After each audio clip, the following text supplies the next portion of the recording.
The Transformers franchise has been a long-term hit in the movie business for almost 15 years now.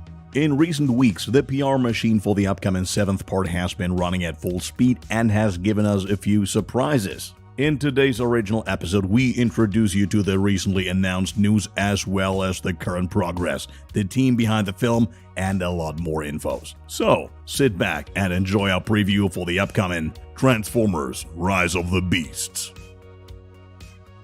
First, let's take a look at the plot. Especially Michael Bay fans should get their money's worth here, even though he's not even the director. It sounds strange at first, but producer Lorenzo Di Buenaventura has confirmed several times that Rise of the Beasts will be a similar spectacle to Michael Bay's Transformers films. He said the main goal is to return to the origins of the franchise and to what the film series is known for: entertaining action. At the center of attention will be the world-famous Optimus Prime, who will once again be dubbed by his original voice actor Peter Cullen. Unlike the Bay movies and the animated series, where Prime is already known as the protector of Earth, the leader of the Autobots in Rise of the Beasts is not expected to have any real connection to Earth yet.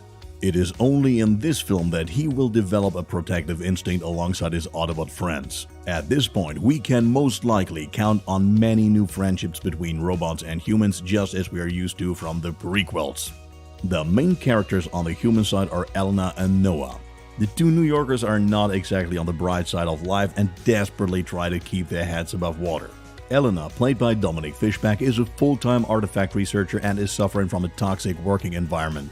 Her boss is mainly driven by money and seems to have little interest in her loving work. Noah is played by Anthony Ramos and is a battle-hardened veteran. He must look after his mother and his little brother, and he has to work hard to give them both a modest life at the poverty line. His strong point is working with electronic devices, which he enjoys using to repair a wide variety of things. With both main characters, their talents will certainly come in handy, especially in dealing with the Transformers. Of course, the Decepticons do not come up short in Transformers 7 either. They are not the only competitors of the Autobots, however, as there are other strong enemies: the Maximals, the Predacons, and the Terracons. Although the Maximals are descendants of the Autobots and also have a lot in common with Optimus Prime and the like, they are a civilian race that is essentially dedicated to democratic values and peace. The most significant difference from the Autobots is probably the Beast Mode, where they can transform into organic beings like mammals and birds. In doing so, they have artificial organic skin as well as all sorts of animal instincts. Their leader is Optimus Primal, not to be confused with the main character Optimus Prime, of course. The second grouping is the Predacons. They are descendants of the Decepticons and rose from the ashes of the Great War. They are ranked lower in the hierarchy than the Maximals, which is why many Predacons are not so fond of them. They can transform into animal forms as well, but they prefer to take the form of amphibians or reptiles. Another characteristic is their transformation into sea creatures and military vehicles. Last but not least, there are the Terracons.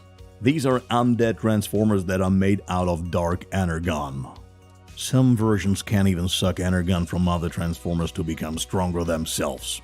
In a larger group, they're almost unstoppable, though not invulnerable. The best chance of defeating a Terracon is by slashing them into as many small pieces as possible, as this makes the Dark Energon as good as ineffective.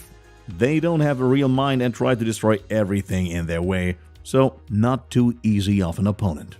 By the way, a return of Bumblebee is also to be expected because its director Steven Caple Jr. and producer Lorenzo Di Buenaventura announced the blockbuster takes place in 1994 and thus 7 years after the events of Bumblebee. The setting chosen is primarily New York City, or rather its borough Brooklyn. When one hears of 1994 and Brooklyn, there's of course no getting around the prevailing hip-hop culture, and who knows, there may even be references to the actual greats of that time, such as the Notorious B.I.G. or Mos Def. Moreover, there is also the Southern Hemisphere, Peru to be precise. There, the legendary Inca city of Machu Picchu is likely to be the focus of particular attention, and we really hope that the centuries-old wonder of the world will not suffer major damage.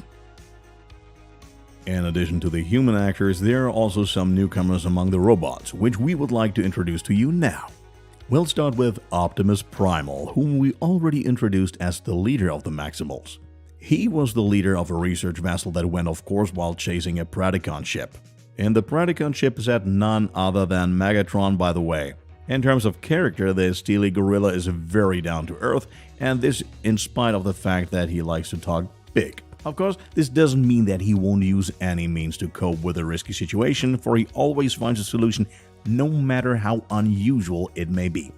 In him, his friends have a loyal partner, while even his foes are often treated with a fair amount of respect.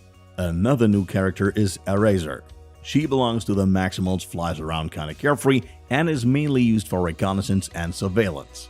Her incredibly sharp eyesight is very helpful here, which, paired with her accurate aiming skills, brings many opponents to their knees. Her nature is quite tranquil, but depending on the situation, it is also paired with a good sense of humor. Incidentally, she sees Rhinox, a giant rhinoceros who's also a newcomer, as her great father figure. Rhinox is a massive and intelligent companion that you wouldn't want to have as an enemy despite his amiable nature. Flowers are his marked preference. In fact, there's nothing he likes better than a relaxing afternoon in a flower bed.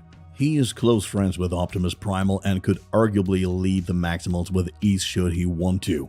That said, the Autobots also have newcomers. One of them is the female Transformer Archie, who has joined the Defense Force on Cybertron. She is considered very rational among the Autobots and is a pleasant contemporary. Mirage is also part of the mix, albeit no longer as the iconic Ferrari 458, but instead in the form of a blue and silver striped Porsche 911. He is rather anti-authoritarian in nature and often also a fellow Decepticon sympathizer. As a final new addition, we introduce you to the new main villain of Transformers 7, namely Scourge. He's a Decepticon who was pieced together from other dead Decepticons by Unicron. In Part 7, he appears to be the leader of the Terracons, and he's incredibly powerful. Let's move on to our last subject, the production. As we already mentioned, the director will no longer be Michael Bay, but Stephen Caple Jr. The 33-year-old has already achieved some success with Creed 2 and will now put his skills to the test with the new Transformers. Producer Lorenzo Di Buenaventura, who has been involved in the franchise since its beginning, will be assisting him. Currently, Transformers: Rise of the Beasts is still in a fairly early production stage, since the first official photo shoots were taken just under a month ago in Los Angeles and are being continued in Machu Picchu. That's it again with our most recent video. Did you like our preview? If so, please leave us a big thumbs up and subscribe. Join us next Wednesday for our newest episode. See you next time.